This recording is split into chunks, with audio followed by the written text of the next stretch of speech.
I was finishing a late client report when I heard the sharp sound of shoes clacking across the marble floor. Fast, loud, deliberate. The door to my office flew open. No knock, no greeting. Samantha. I looked up from my laptop. Standing in the doorway was Daniel Carter, the newly hired CEO. Slick suit, expensive watch, the kind of overconfident smile that usually comes right before bad news. "We need a word, now." He tossed a folder onto my desk. It slid across the polished surface like a challenge. I stayed seated, my hands folded calmly in front of me. "Of course," I said, gesturing to the chair opposite mine. Daniel didn't sit. Instead, he leaned forward, both hands pressing down on my desk like he was staking a claim. "We're restructuring leadership. Effective immediately. Your position has been terminated." I blinked once. "I see. May I ask why?" A smirk tugged at the corner of his mouth. "You add absolutely nothing to this company. You're useless. This is a fast-moving business, Samantha. We need leaders, not administrators who cling to old titles and offer no vision." There it was. The kind of statement that hits harder because it's meant to. Dismissive, sharp, final. I could almost hear the imaginary audience gasping if this were a movie. But this wasn't a movie. This was real. And I had been waiting for this moment. I nodded slowly. "Thank you for your clarity," I said, my voice neutral. Daniel narrowed his eyes, clearly caught off guard by my composure. He'd expected anger, protest, maybe even tears. "HR will send your severance package. I'll need your badge and company phone by 5, he added, straightening his tie like a man sealing a victory. I extended my hand. "All the best, Daniel." He stared for a heartbeat before shaking it. His grip was firm enough to show dominance. He had no idea. As he walked out, head high, I remained seated, the faintest smile playing on my lips. Because what Daniel didn't know, what nobody in this building knew, was that I wasn't just a department head. 2 weeks earlier, something had changed, and I'd been waiting for the right moment. I glanced at the photo on my desk. My grandfather standing in front of the company's original headquarters, arm around my father. The same company Daniel thought he could toss me out of like dead weight. I ran a finger along the edge of the frame. Wait until the time is right. My father's words echoed in my head. I stood up and began packing my things. I didn't take much. A mug my team gave me last Christmas, a few family photos, and a worn notebook filled with ideas Daniel would never see. Outside, the office buzzed with awkward curiosity. Some colleagues gave me pitying looks. Others avoided eye contact entirely. No one said a word, but I could see the questions in their eyes. What did she do wrong? Why would Daniel fire her? I walked past them all with a soft, polite smile. No fanfare, no theatrics. As I stepped into the bright afternoon sun, I felt something unexpected. Freedom. They thought they had ended my career. But what they had actually done was hand me the opening I'd been waiting for. I reached into my bag, pulled out my phone, and sent a single text to my lawyer. "It's time. Notify the board." The reply came seconds later. "Understood. The special shareholders meeting will be scheduled within 5 business days." I turned and looked back at the glass-paneled building, its logo gleaming in the sun. Daniel thought this was over. But he had no idea. Because the next time I walked into that boardroom, it wouldn't be as an employee. It would be as the majority shareholder. 5 days earlier, I sat across from Michael Grant, my family's longtime attorney, in his oak-paneled office, a room that smelled faintly of old leather, ink, and quiet power. The kind of office where deals were signed and futures were sealed. On the polished desk between us lay a thick envelope, sealed with a crimson wax stamp I recognized instantly. My father's. Your father left very clear instructions, Michael said, his voice calm, almost ceremonial. This envelope was not to be opened until your 32nd birthday. I glanced at the old grandfather clock in the corner. The long hand clicked softly into place. Noon. It's time, Michael said with a faint smile. I broke the seal and unfolded the letter inside, a letter written in my father's steady, unmistakable handwriting. Samantha, if you're reading this, it means you've reached an age where you've proven yourself. Not to the world, but to yourself. I never doubted you would. By now, you've worked harder than most ever will. You've been overlooked, underestimated, and you've stayed true to who you are. I'm proud of you. This company was my life's work. And when I stepped down, I retained 90% of the shares, quietly, in a trust, waiting for you to be ready. Those shares are now yours, with full voting rights, effective immediately. I read the paragraph 3 times, feeling the words sink into me like slow-falling snow. 90%. Not a symbolic amount. Not a token share to make me feel important. A controlling interest. My breath caught for a moment. Not out of greed or shock, but because I realized the weight of what this meant. I turned to Michael, holding up the trust documents. Is this legitimate? He nodded once. Absolutely airtight. Your father structured everything to avoid public filings until you chose to act. No one knows, not even the board. I leaned back in my chair, the edges of reality sharpening around me. Why didn't he tell me sooner? I asked quietly. Michael smiled, something almost kind in his expression. Because your father believed you needed to experience the company on your own terms. He wanted you to see who people really were, before you decided whether they deserved your leadership. That hit harder than I expected. For 10 years, I had worked in that company, climbing quietly, getting passed over for promotions I'd earned, watching new male executives, some barely competent, get handed opportunities I'd worked for. I thought patience and hard work would earn me respect. Turns out, I was wrong. What I needed wasn't time. It was leverage.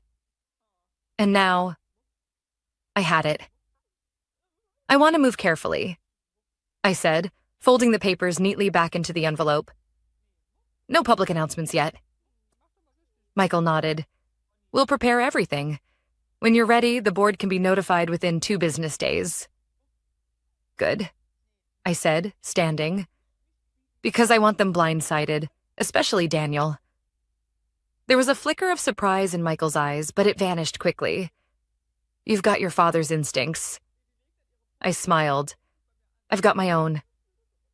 As I walked out of the law office, the city seemed different. Sharper, more alive. The towering glass buildings that once felt imposing now seemed small. Because for the first time, I wasn't just another name on the payroll. I was the owner of 90% of the company Daniel thought he controlled. The board didn't know. Daniel didn't know. But they would. At the right moment. Back in the present, the afternoon Daniel fired me, I dropped off my badge and phone at HR with a calm thank you and a polite smile. I even shook hands with the receptionist on the way out. No one suspected a thing. Daniel's final words echoed in my mind as I walked through the lobby. You're useless. It was almost funny, because the man who thought I was disposable had just fired his majority shareholder and walked himself straight into his own reckoning. And the best part? He'd invited it himself. By Monday morning, Daniel was already acting like a king. I'd heard from 3 former colleagues. 2 texted. 1 called. Daniel's parading around like he won some big power move. HR's been weirdly tight-lipped. You okay? He's saying you couldn't handle pressure. I replied to none of them. Silence was part of the plan. I wanted Daniel confident. I wanted him convinced I'd disappeared quietly, that I'd accepted my fate without a fight. Let him bask in his false sense of control a little longer. Because the higher he climbed, the harder he'd fall. That afternoon, I sat in a quiet corner of a downtown cafe.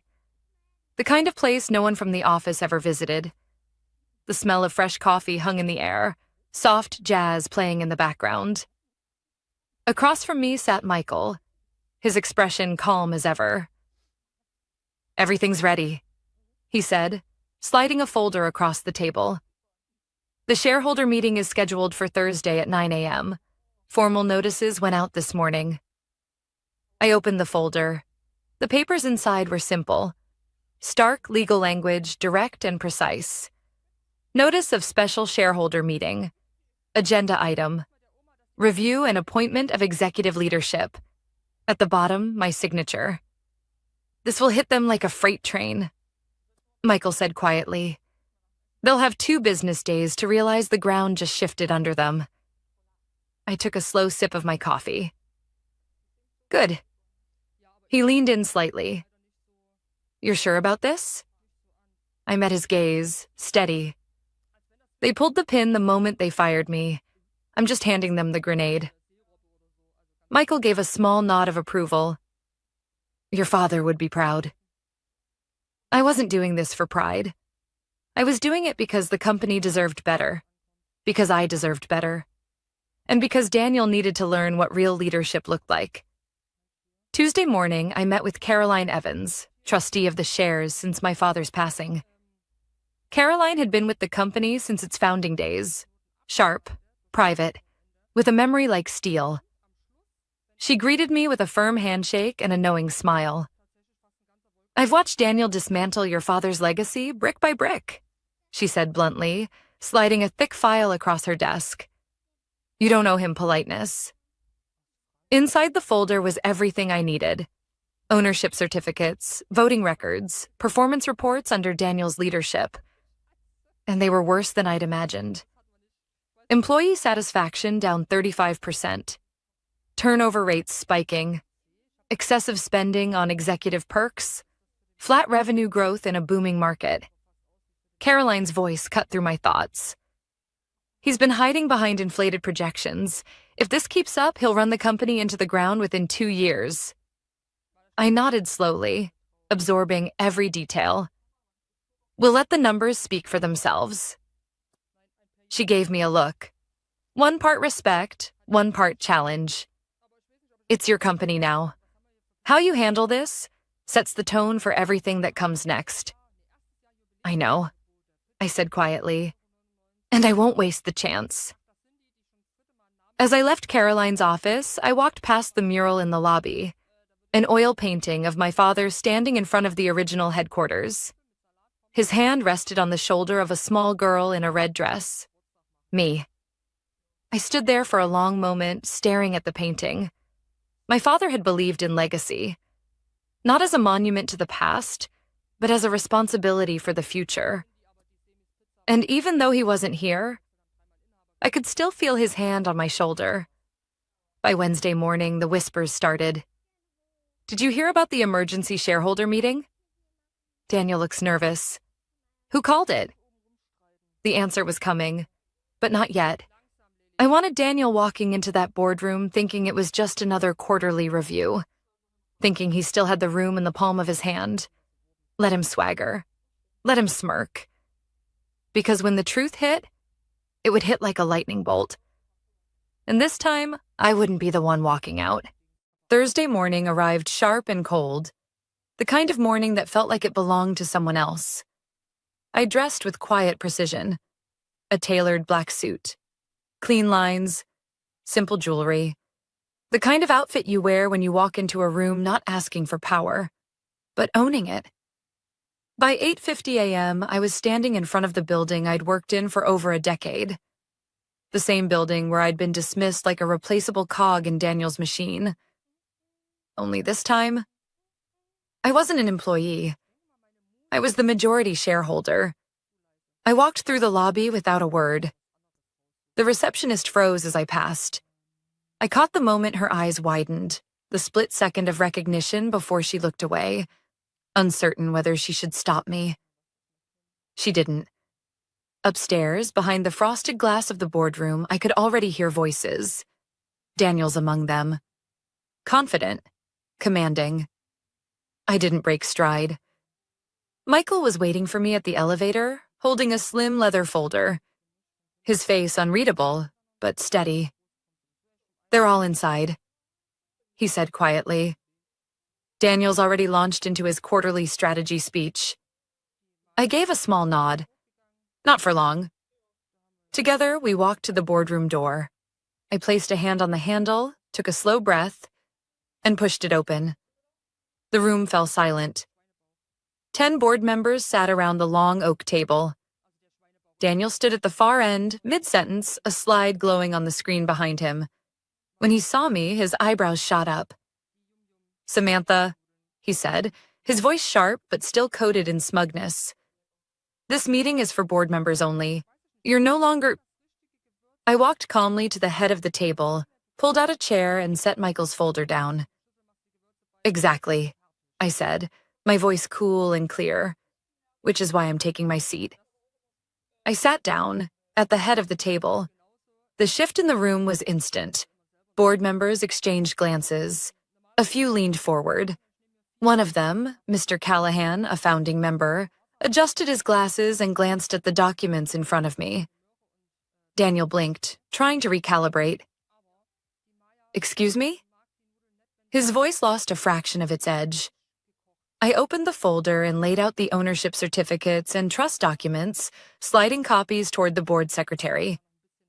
"I'm here," I said evenly, "as the majority shareholder of this company, holding 90% of shares, effective as of my 32nd birthday, in accordance with the trust left by my father." A long pause. Mr. Callahan picked up the document and read, his eyes narrowing as he skimmed. "Is this accurate?" he asked quietly. "It is," Michael confirmed, placing another copy in front of him. "The trust is fully executed. All filings have been submitted. Samantha Wren is, by every legal definition, the controlling owner of this company." Daniel let out a sharp, humorless laugh. "This is absurd. You expect us to believe—" "Believe it," I cut in. My voice steady, no louder than before. "Or read the documents yourself." For a heartbeat, Daniel just stared. Then his expression cracked. The disbelief flickered into something else. Fear. I leaned forward slightly, locking eyes with him. "You fired me, Daniel. Called me useless. Told me I added nothing." I let the words sink in. "And you did it without knowing you were dismissing the person with the power to remove you. Permanently." A ripple of murmurs ran down the table. "I've called this special shareholder meeting," I continued, "to review the current executive leadership, effective immediately." Daniel's hands curled into fists at his sides. "This is a coup," he hissed. "A personal vendetta." I shook my head once. "This is accountability." I slid a second folder across the table. The performance reports Caroline had compiled. Declining profits, rising turnover, excessive executive bonuses, misuse of company funds. I didn't have to explain it. The numbers spoke louder than I ever could. One board member flipped a page and let out a low whistle. Another whispered to the CFO, who immediately pulled out his phone, scrolling with a pale face. Daniel's face flushed. "You can't do this." "I already have," I said quietly. The board secretary looked at me, stunned. You don't need a second vote." "I hold 90%, I replied. "A majority by any standard." Mr. Callahan leaned back in his chair, his expression unreadable. Then he nodded, slow and deliberate. "In accordance with company bylaws, the motion stands, effective immediately." Daniel slammed his palm on the table. "You'll regret this."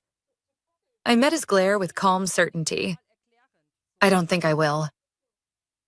Security didn't need to be called. Daniel walked out on his own, but as he did, I noticed something. He didn't look powerful anymore. He looked small, By Monday morning, Daniel's nameplate had been removed from the CEO's office door. I didn't move in right away. I wasn't interested in playing the part of the conquering hero, or in decorating a bigger office to prove a point. I had something more important to do first: rebuild the company my father had started, the company Daniel had nearly destroyed. That same morning, I called an all-hands staff meeting in the main conference hall, a space I remembered mostly for Daniel's grandstanding speeches and empty promises. I walked in alone. No fanfare, no prepared speech. The room was packed, but the front rows remained empty, like no one wanted to seem too eager. Faces watched me with a mix of curiosity and suspicion. Some arms folded, some eyes narrowed, some heads tilted. They'd seen leaders come and go. They'd seen promises made and broken. They'd seen too much to trust easily. I took a deep breath and spoke the truth. "Some of you know me," I began, my voice steady but real. "Some of you have only heard the stories Daniel told." A few people exchanged glances. But let me start by saying this. I'm not here to take power. I'm here to restore trust. The room shifted. Slightly. Imperceptibly. But it shifted. For years, this company ran on your ideas, your late nights, your belief that what we were building mattered. I paused. And somewhere along the way, that got lost. A quiet silence settled over the room. "I was fired last week," I said, a faint smile touching my lips. Told I wasn't the kind of leader this company needed. That I lacked vision, confidence, assertiveness. A few people chuckled nervously. I didn't fight back, not then, because I knew something Daniel didn't. I let the pause stretch, long enough for it to land. Leadership isn't about volume or vanity. It's about vision, about lifting the people who actually do the work, about respecting those who make this company what it is. I met eyes with familiar faces, engineers I'd collaborated with, assistants overlooked for years, team leads who'd held departments together without recognition. Starting today, everything changes. And it did. Over the next 2 weeks, I did something radical. I listened. I met with department heads, team leads, junior staff, interns, custodial workers. I asked what wasn't working, what they needed, who they thought deserved better. Then I acted. I promoted Mia, a customer service rep who'd quietly been running half her department while her boss took the credit, to head of client experience. I brought back Andre, a brilliant product manager who'd quit after being passed over 3 times for less qualified men. I overhauled HR from the ground up. Every complaint that had gathered dust in some forgotten folder. I read them, investigated them, acted on them. Several toxic mid-level managers were let go within the first week. And then I launched the People First Initiative, a program my father had once dreamed of but never lived to see. A program designed to reward collaboration, promote innovation, and recognize talent, regardless of job title or office politics. No more whisper networks, no more glass ceilings, no more favoritism disguised as leadership. Just good people, doing great work, and finally getting the credit they deserved. Late one evening, I walked the office halls alone. The atmosphere had changed. Laughter echoed from the break room again. Desks were decorated with plants, photos, little pieces of people's lives that had vanished under Daniel's regime. People stayed late, not out of fear, but because they wanted to. On a whiteboard near the engineering bullpen, someone had written in bold blue marker. She came back. 3 simple words, underlined twice. I stood there for a moment, reading it over and over. Not she took over. Not she fired Daniel. She came back. And that meant everything. 1 month later, I finally moved into the CEO's office. I didn't change much. I kept the original walnut desk, the broad windows overlooking the city. But I did add one thing, a large framed photo on the far wall. My father and me on the company's opening day. Both of us smiling, both of us hopeful. I placed it behind my chair, not as a monument, but as a reminder. This wasn't just my company now. It was my responsibility. On the first board meeting after Daniel's departure, I stood at the head of the table. The board looked different now. Half the members were women. Several were under 40. People with fresh ideas, diverse perspectives, and a genuine desire to lead with integrity. Before we begin, I said, meeting each of their eyes in turn, I want to thank you. A few eyebrows lifted. For believing in change. For making hard decisions when the easy ones would have been safer. For helping rebuild a company that puts people before power. I paused, letting the moment settle. Someone once told me I lacked leadership. I smiled. But leadership isn't about titles. It's about vision, accountability, and the courage to do what's right. A soft ripple of applause followed. Not loud, but real. As I walked back to my office, I passed through every department, shaking hands, sharing smiles, listening. This wasn't just about revenge. This was about belonging. And finally, after all these years, we belonged.